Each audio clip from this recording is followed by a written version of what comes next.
Simon & Schuster Audio presents Salmon P. Chase, Lincoln's Vital Rival by Walter Stahr. Read by Timothy Andrés Pabon. In memory of John Rowland Stahr, October 29th, 1932 to October 14th, 2020. Introduction. Zion Church, the largest black church in Charleston, South Carolina, was packed for a political meeting on the afternoon of May 12, 1865. Most of the 5,000 people present had started their lives enslaved and gained their freedom only a few weeks earlier when the Union Army finally arrived in town. The main topic for this meeting, as the last rebel diehards fought the last battles of the Civil War, was Reconstruction, the process of forming new state governments in the South, and whether blacks as well as whites would participate in this process.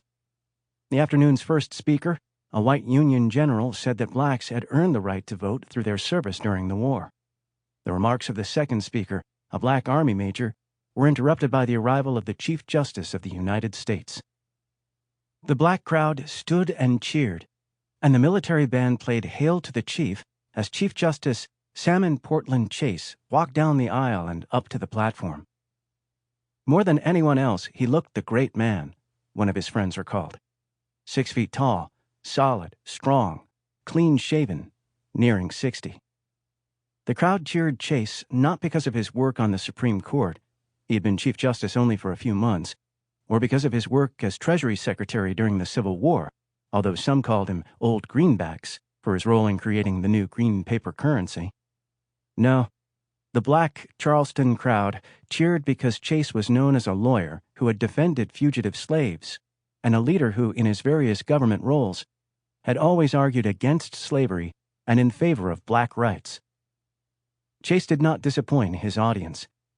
He said that their future was at last largely in their own hands. Let the soldier fight well, let the preacher preach well, let the carpenter shove his plane with all his might, and the planter put in and gather in as much corn or cotton as he can. Act thus, and I have no fears for your future.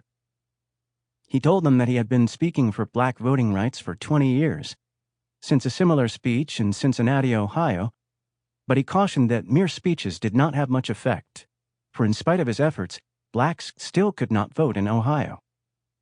Chase had been pressing the new president, Andrew Johnson, to insist on black voting in the Reconstruction process, and he believed that the president might well follow this course.